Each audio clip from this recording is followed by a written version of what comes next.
Hello students, today we will be revising chapter 5 separation of substances. Some of the important points in the chapter you have to underline and you have to understand that also. Now here first thing on page number 36 that before we use a substance, we need to separate the harmful और non useful substances. हमने कोई भी चीज़ use करनी है तो उससे पहले हमें हार्मफुल या उसके नॉन यूज़फुल सब्सटेंसेस को रिमूव करना पड़ता है, उनको अलग करना पड़ता है. That may be mixed with it. Sometimes we separate even useful components. कभी कभी यूज़फुल कंपोनेंट्स भी सेपरेट करने पड़ते हैं if we need to use them separately, अगर हमने उनको अलग अलग यूज़ करना है. So this is the need why we do the separation. what is the purpose of separation? Okay, so answer is here. Now next is that hand picking. On the same page on right hand side, second paragraph here, the method of hand picking can be used to separate slightly larger size impurities. ठीक है, थोड़े से large size के, थोड़े बड़े size के impurities अगर हैं, जैसे कि PCs of dirt, stone, husk, किस में से हमें रिमूव करने हैं? वीट, राइस या पल्सेस में से. ओके, तो this is the first condition for hand picking, that the particles, the impurities should be of slightly larger size and the quantity of some such impurity is usually not very large. और उसकी quantity जो है impurity की वो भी large नहीं होनी चाहिए, बड़ी नहीं होनी चाहिए. Okay, so this is hand picking. Next is our threshing, the process that is used to separate grains from stalks. क्या करना है कि grains को stalks से separate करना है. Okay, so that is called as threshing. In this process stalks are beaten. stalks को क्या किया जाता है? मारा जाता है, beat किया जाता है. You can see in the picture also, this man is beating these stalks. Okay, and the grains, ये जो आपको दाने दिख रहे हैं, okay, these are separated out from stalks. Okay, so this process is called as threshing. Okay, so grains को stalk से separate करना, this is threshing. Next is our winnowing, the method of separating components of a mixture. वो method जिसमें जो mixture के components हैं. Okay, now here winnowing is used to separate the heavier and lighter components. दो तरह के components हैं, एक है heavy और एक है light.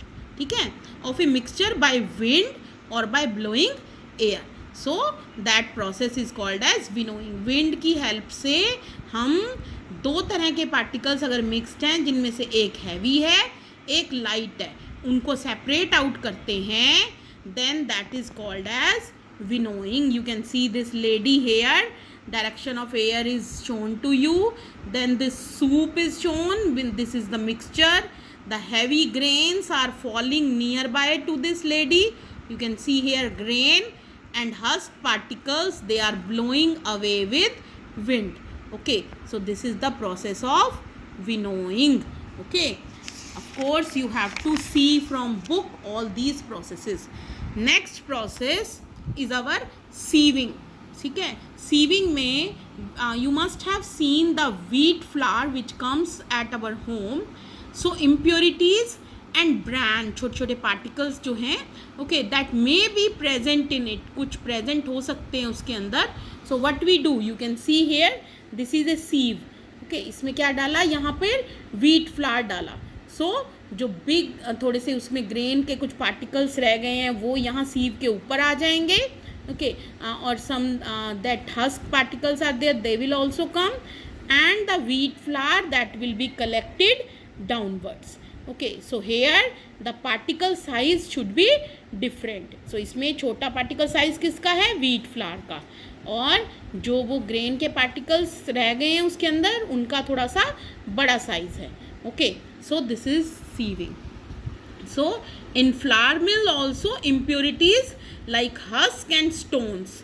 जो फ्लावर मिल्स होती हैं, बड़ा बड़ा आटा चक्की हैं, ठीक है, उनके अंदर भी क्या होता है, हस्क है, स्टोन्स हैं, वो रिमूव किए जाते हैं व्हीट से बिफोर ग्राइंडिंग इट. उसको ग्राइंड करने से पहले हम उसमें से स्टोन्स, हस्क वो रिमूव करते हैं by passing them through a big sieve. Okay, usually bag full of wheat that is poured on a slanting sieve होती है उनकी. ओके, उस पर पोर करते हैं और फिर वो इम्प्यूरिटीज़ जो हैं वो निकल जाती हैं और फिर हमें प्योर व्हीट फ्लावर मिल जाता है. Okay, and at construction sites also this is used. You can see this person at construction site. Okay, he is doing some sieving process. Pebbles and stones are removed from sand.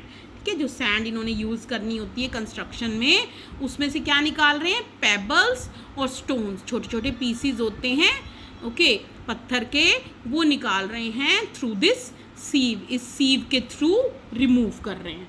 Okay, now sieving is used when components of a mixture have different sizes. ठीक है, तो components जो है mixture के, उनका क्या होना चाहिए, साइज जो है वो अलग अलग होना चाहिए. Next is our sedimentation, decantation and filtration. Now when the heavier component in a mixture settles after water is added to it, the process is called as sedimentation. क्या होता है, जो हैवी पार्टिकल हैं, ठीक है, हैवी है particle, वो जो है वो सेटल हो जाता है नीचे, and more over that particle should be insoluble. ठीक है, जो इनसॉल्यूबल हैवी कंपोनेंट है वो नीचे सेटल हो जाता है. That process is called as sedimentation. And the water along with the dust is removed from the top. The process is called decantation. यहाँ आप देख सकते हो, ठीक है, इसमें क्या दिखा रखा है आपको, सेडिमेंटेशन एंड डिकेंटेशन. यहाँ मिक्सचर है सॉइल और वाटर का, ठीक है, तो धीरे धीरे क्या हो रहा है, जो सैंड पार्टिकल्स है they are settling at the bottom, और फिर हम जो ऊपर वाला वाटर है वो एक अलग ग्लास में पोर कर लेंगे, and then sand particles will be left behind. Okay, so this is sedimentation and decantation. तो जो राइस और पल्सेस हैं जो हम डेली यूज़ करते हैं घर में, दे आर यूजुअली वॉश्ड. ठीक है, वॉश करे जाते हैं before cooking. So what is there then, rice और pulses they will be settling down and some dust particles will be dissolved in water, and then we can decant that water and we will be getting our pure rice or pulses. ठीक है, तो हमें जो है साफ rice और pulses मिल जाएंगे फिर. Okay, so sedimentation and decantation we use for this process. And then is our filtration. Next जो हमारा प्रोसेस है वो है फिल्ट्रेशन. अब आप देखते हो जो वाटर सप्लाई आता है हमारे टैप्स में, वो भी मडी हो सकता है. ऑब्वियसली उसमें कई बार जो है मड वगैरह डिजॉल्व होती है. Okay, and you know that some of the substances which are lighter one, which just remain, otherwise they are insoluble in water, but then also they don't settle at the bottom properly. ठीक है, वो थोड़े थोड़े suspended रह जाते हैं, उसमें water में ऊपर ही रह जाते हैं. ठीक है, उसमें नहीं मिक्स हो पाते, नीचे जो है सेटल नहीं हो पाते, सॉरी. सो उनको अब हम कैसे रिमूव करना है, तो उनको हम फिल्ट्रेशन की हेल्प से रिमूव करेंगे. जो हम टी घर में स्ट्रेन करते हैं, ओके, मैंने आपको करके भी दिखाई थी थ्रू अ स्ट्रेनर. सो उसमें भी क्या है, जो टी लीव्स हैं, ओके, उनको हम सेडिमेंटेशन और डिकेंटेशन के प्रोसेस से नहीं सेपरेट कर सकते. We have to use filtration. Why, because वो जो टी लीव्स हैं they are not very much heavy enough, वो सेटल नहीं होती हैं नीचे. Okay, they remain suspended in that mixture, so we have to use filtration then. So what is there, it can we can use some method of separation to remove the insoluble impurities like soil from water. अभी insoluble तो हैं लेकिन ये settle नहीं हो रहे हैं, heavy नहीं है, नीचे सेटल नहीं हो रहे हैं, सेडिमेंटेशन डिकेंटेशन से हम नहीं रिमूव कर सकते. So we have to use that filtration. So here also in filtration the particles are insoluble but they are not very much heavy. Okay, so you can see here this filtration. ये filter paper लिया हुआ है, उसको fold करके cone बनाते हैं पहले हम. Okay, then we keep it in this funnel and then below we keep the beaker and then we pour here that muddy water and then the soil or dust will be remaining on the filter paper and we will be getting the clean water at the bottom. Okay, so this is filtration. So a filter paper is one such filter that has very fine pores. इसमें क्या होते हैं, बहुत fine pores होते हैं, बहुत ही छोटे छेद होते हैं.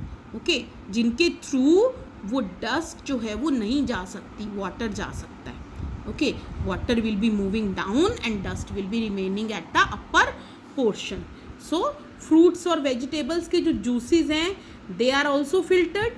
ठीक है, तो उसमें जो pulp होता है उसको सेपरेट आउट करने के लिए जूस से, ताकि वो हमारे माउथ में नहीं आए और we can drink the juice smoothly. So we have to filter it before drinking है. और then the process of preparing the cottage cheese को भी प्रिपेयर किया जाता है, पनीर को. ठीक है, हम घर में प्रिपेयर करते हैं तो हम क्या करते हैं, एक मसलिन क्लॉथ होता है, बहुत पतला सा क्लॉथ होता है, उसमें हम उसको डाल के और जो बाकी का उसका वाटर रिमेनिंग होता है उसको वहाँ से फिल्टर कर लेते हैं. ओके, ऊपर उसके क्लॉथ के क्या रह जाता है, हमारा पनीर. ठीक है, या कॉटेज चीज़ बोलते हैं जिसको. And the water that is then drained out. Now next process is evaporation. Evaporation क्या होता है, that the process of conversion of water into its vapor. ठीक है, तो क्या करना है, water जो है वो water vapor में convert होता है through heating. Okay, here in a notebook you have written this definition na, the conversion of water into water vapor by heating is called as evaporation. Okay, so that is evaporation. So sea water से जो salt निकालते हैं, okay, so that is also done by this process. You can see the picture here that obtaining the salt from sea water. Sea water से यहाँ पर salt निकाला जा रहा है through the process of evaporation.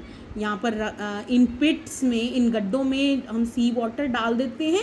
Okay, तो क्या रह जाता है, यहाँ पे जो वाटर है वो इवेपोरेट हो जाता है सन की हीट की वजह से, और रिमेनिंग क्या रह जाता है, सॉल्ट रह जाता है. Okay, so that is there. Now if we have to separate out a mixture of sand and salt, अगर सैंड और सॉल्ट मिक्स हो तो अब उसको कैसे सेपरेट करेंगे. So now we will be adding some water. पहले हम क्या करेंगे, उसमें वाटर ऐड करेंगे. ओके, वाटर ऐड करेंगे तो क्या होगा, जो सॉल्ट है वो तो डिज़ोल्व हो जाएगा वाटर के अंदर, सॉल्यूबल है. सैंड जो है वो नीचे बैठ जाएगी, सैंड की सेडिमेंटेशन हो जाएगी. ओके, अब जो सॉल्ट वाटर है उसके अंदर भी थोड़े बहुत डस्ट पार्टिकल्स रह जाते हैं. ओके, तो हम उसको क्या करेंगे, फिर जो है उसको फिल्टर कर लेंगे. फिल्टर करने के बाद भी हमारे पास क्या रह जाएगा, mixture of salt and water. Okay, अब उस सॉल्ट और वाटर को हमें कैसे सेपरेट आउट करना है. So we can use the method of condensation. ठीक है, तो कंडेंसेशन क्या प्रोसेस है, the process of conversion of water vapour into liquid form is called condensation. तो उल्टा है हमारा इवेपोरेशन का, कि यहाँ पर वाटर वेपर से वापस जो है वो लिक्विड फॉर्म बन रहा है, वाटर बन रहा है. तो उस प्रोसेस को हम क्या कहते हैं, कंडेंसेशन. सो अब क्या करेंगे, अब इसमें अगर हमने सॉल्ट और वाटर का मिक्सचर लिया है इस केटल में and we are heating it, तो हीट करने से क्या होगा, वाटर जो है वो इवेपोरेट होने लगेगा, वाटर वेपर्स बनने लगेंगे. यहाँ से वाटर वेपर्स निकल रहे हैं. ठीक है, अब इन वाटर वेपर्स को हमने कोल्ड टेम्परेचर दे दिया. Okay, we are keeping this metal plate above it. जो वाटर वेपर्स निकल रहे हैं उनके ऊपर हमने क्या रख दिया, यहाँ पे मेटल प्लेट रख दिया तो उनको क्या मिल गया, एक ठंडा टेम्परेचर मिल गया. सो दोबारा से जो वाटर वेपर्स हैं उनसे क्या बन जाएगा, वाटर बन जाएगा, और वो वाटर हम यहाँ कलेक्ट कर लेंगे और इस केटल के अंदर क्या रिमेनिंग रह जाएगा, salt. Okay, so that is how we can separate a mixture of sand and salt if they are mixed together. Okay, तो ये हम इवेपोरेशन और कंडेंसेशन तो इनके मेथड से हम कर सकते हैं. Now a question is that can water dissolve any amount of a substance, कि भाई हम कितना भी, अगर उसके अंदर सॉल्युबल है कोई सब्सटेंस तो कितना भी डिजॉल्व करते जाएं क्या वो होता जाएगा? No, that is not there. Okay, every that liquid और ए सॉल्वेंट, सॉल्यूशन का सारा मैंने आपको समझाया था डिटेल में उस वीडियो में, ठीक है. So you can see the video again if you want to understand about this solution, about solute and solvent. Okay, तो हर एक सॉल्वेंट की कैपेसिटी होती है कुछ सॉल्यूट को डिजॉल्व करने की. After that the solute is not dissolve in it. Okay, so वो जो सिचुएशन आती है जब उसमें हम और सॉल्यूट नहीं डिजॉल्व कर पा रहे, then that solution is called as saturated solution. ठीक है, a solution in which no more of solute can be dissolve is called as saturated solution बोलते हैं हम इसको. ठीक है, अब जो ये सैचुरेटेड सॉल्यूशन है, हम इसमें थोड़ा बहुत और सॉल्ट या कोई और जो भी हमारा सॉल्यूट है वो डिज़ोल्व कर सकते हैं if we raise its temperature. अगर इसका टेम्परेचर रेज करेंगे तो क्या होगा कि हम और ज़्यादा इसमें थोड़ा बहुत सॉल्ट या कोई भी सॉल्यूट जो हम ऐड करना चाहते हैं वो कर सकते हैं. So somewhat solubility increases with temperature. Okay, so that's all about chapter number 5. Thank you, beta.